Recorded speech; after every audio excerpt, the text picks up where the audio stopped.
அதிமுக அரசு 2 ஆண்டுகளை நிறைவு செய்து இன்று 3ஆம் ஆண்டில் அடியெடுத்து வைக்கிறது. 3ஆம் ஆண்டில் அடியெடுத்து வைக்கும் அதிமுக அரசின் சாதனைகள் பற்றியும் வேதனைகள் பற்றியும் சட்டமன்ற உறுப்பினர்கள் சிலர் கூறும் கருத்துக்களை இப்பொழுது பார்க்கலாம். இந்த சட்டப்பேரவை உருவாக்க இந்த தேர்தலை முடிந்து ஆரம்பிக்கப்பட்டு 2 ஆண்டுகளை நிறைவு செய்யும் இந்த காலகட்டத்தில் பல அறிவிப்புகள், எண்ணற்ற அறிவிப்புகள் அறிவிக்கப்பட்டிருக்கிறது. இவைகளெல்லாம் நிறைவேற்றப்பட்டிருக்கின்றனவா, முழுமையாக நடைமுறைக்கு கொண்டு வரப்பட்டிருக்கின்றன என்று பார்த்தால் ஆச்சரியத்துக்குரியது, பலதும் நிறைவேற்றப்படவில்லை.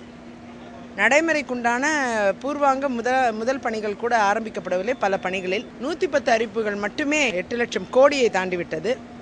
அந்த வகையில் இந்த அறிவிப்புகள் முழுமையாக நிறைவேற்றப்பட சாத்தியக்கூறுகள் இருக்கின்றனவா என்று பார்க்கும் பொழுது அதை நிச்சயம் ஆய்வு செய்ய வேண்டிய சூழ்நிலை தான் இருக்கிறது. பல பாராட்டக்கூடிய நல்ல நடவடிக்கைகளை எடுத்திருக்காங்கங்கிறது உண்மைதான். ஏராளமான அறிவிப்புகள் வெளியிட்டிருக்காங்க. இப்போ சொல்லப்போனால் வரலாற்றில் இல்லாத அளவுக்கு தமிழ்நாட்டில் வறட்சி ஏற்பட்ட போது அந்த விவசாயிகளுக்கு உடனடியாக அந்த நிவாரணத்தை கிடைக்கிறதுல சில அங்கேயும் இங்கேயும் சில குறைபாடுகள் இருந்தால் கூட ஒரு வறட்சிங்கிற வந்தபோது அநேகமாக முதன்முறையாக இப்படி நிவாரணத்தை கொடுத்துருக்கிறது போன்ற நல்ல காரியங்களை செஞ்சுருக்கிறாங்க. ஆனால் அதே சமயம் இப்போ கூட்டுறவு தேர்தலில் ஒரு ஜனநாயக விரோதமான காரியங்கள் தான் நடத்தப்பட்டு, கிட்டத்தட்ட ஒரு ஜனநாயக படுகொலை என்றே சொல்லக்கூடிய அளவுக்கு காரியங்கள் நடந்தது. அதையெல்லாம் அரசு செஞ்சுருக்கக்கூடாது. ஒட்டுமொத்தமாக பார்க்கும்போது ஓரளவுக்கு சிறப்பான முறையில் இந்த ஆட்சி சென்று கொண்டிருக்கின்றது. இந்த சிறுபான்மை மக்களுடைய இந்த எண்ணங்களை எல்லாம் நிறைவேற்றக்கூடிய வகையில் அரசு திட்டம் தீட்டி நடைமுறைப்படுத்த வேண்டும்.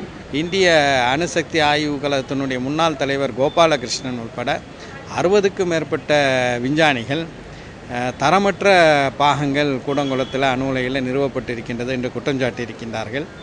இந்த சூழலில் அந்த மக்களினுடைய அச்சப்பாடு நியாயமானது தான் என்று தெரிந்திருக்கக்கூடிய ஒரு நிலையில் தமிழ்நாடு அரசாங்கம் தலைமுறையினரை காக்கக்கூடிய வகையில் அந்த விஷயத்தில் நடந்து கொள்ள வேண்டும் என்பது எங்களுடைய கோரிக்கை. அதே போல் சுப்ரீம் கோர்ட் சொன்ன மாதிரி போராட்டக்காரர்கள் மீது போடப்பட்டிருக்கக்கூடிய வழக்குகளும் வாபஸ் பெறப்பட வேண்டும்.